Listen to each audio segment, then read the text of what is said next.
This is Luca from Hi, Tic Luca. Galaxus. How are you? Very good. Very good. I like your backdrop there. Is that just Thank you for very me, much. or you always have that there? Yeah. No, it's always like that. It's always like Really? Oh, it's great. even worse normally. It's my whole house is filled like that. So Not just for May the 4th, huh? You have it all the time. well, Good. for me it's every day. It's May the 4th. So Oh, great.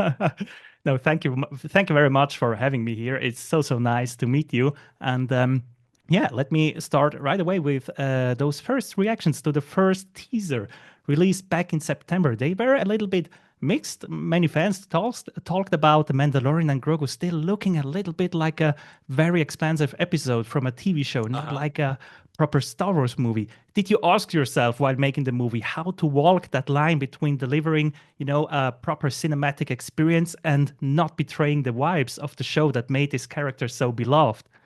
Well, let's see. Fortunately, I've been, working in this in genre filmmaking for a while, from back to when I was, even just an actor, but certainly with Marvel and Iron Man. Uh, and I know that what's important is that you keep your eye on the prize. You keep focused on making the best movie you can. And when they like the movie, everything else falls into place. And when the fans don't like the movie, then there's I think I don't think that's something you have control over. We Mhm. definitely we're cognizant of what you're talking about, which is like, hey, how do you make something for the big screen? How is that different? Yeah. And we kind of put ourselves in a tough position because I've seen episodes of the show projected, of the Mhm. TV show, and when you put them on the big screen, they hold up. They look good. We really wanted to make that look like a movie, Yeah. even though we only had less than a year to make every season. So, uh, but we found that there's a few things that we learned. One is when we went to the new medium of television, we didn't assume anybody saw Star Wars or knew anything, and these are new characters. And so, Mhm. season one, episode one, that was also a bit of a experiment, but people liked it, and we found that if we put enough Star Wars detail into it, that the fans saw that we cared and that we had a lot in there for them as it spoke to the larger storyline. But you could also invite characters to see, actors, to, sorry, actors, audiences to see meet these new characters fresh with a fresh start. We want to do a similar thing on the big screen here. Mhm. You know, Mhm. seven Exactly. years, 7 years, there might be people who are only old enough now to see Star Wars in the theater. They may have never seen it in the theater before. We want this to be a great first experience. Or if you go to the movies and you're a fan, you want to bring somebody along, Mhm. they're going to have a great time too. But of course, the fans are going to see stuff that the non-fans aren't. But Star Wars crowd very perceptive. You don't have to put a lot in, and they're picking things out left and right. You just want to make sure there's enough in there that they don't run out of things by the time they see the movie, because they're so curious about everything. But we lay a lot in there, and we work with a team of people who've been working. Some of them are working back since the original trilogy. So we have a great team put together to address that very issue. Yeah, exactly. I mean, you said it. Star Wars or The Mandalorian at the beginning was almost something radical because it was, as you said, small, episodic, no Skywalkers. Yep. But by season three, as you said, the show became bigger, more complex, and Yes. interconnected with other stories and Yes. characters. Um, can that sometimes be something a little bit like, this connective, interconnected tissue? Does The Mandalorian need that? Or can that also be a little bit like a trap to fall into? No, this is no General Akbar pun. I think this is any story you tell Hmm. becomes more complex over time. Hmm.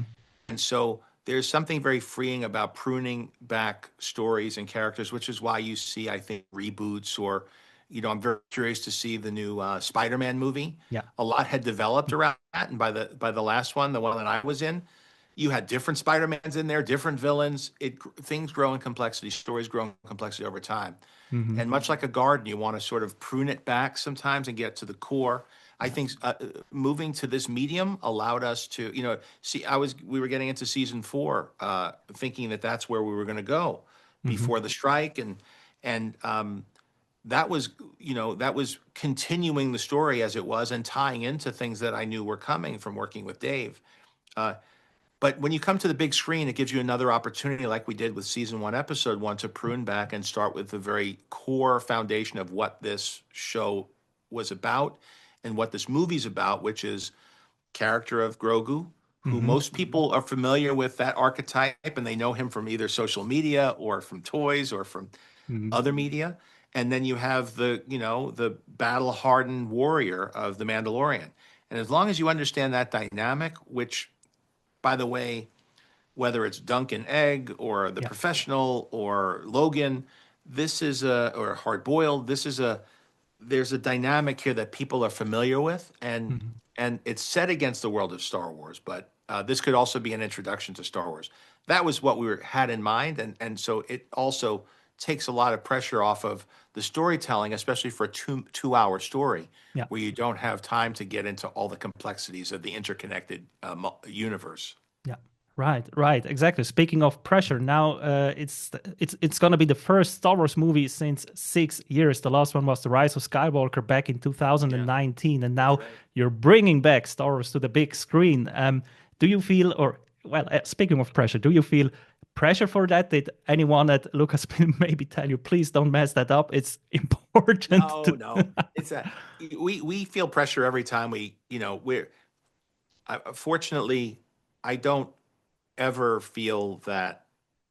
I always feel excited, even when it doesn't pay off. At this point, I'm excited to see what people think and feel. And you love it when they love it as much as you do, and it's always disappointing when they don't feel it's as special as you did, because you put so much love and care into all of them. And it's not like I could look back at the ones that were received well and weren't received well of the films that I've worked on, whether as an actor or as a filmmaker. You don't know going in. You have the worst seat in the house.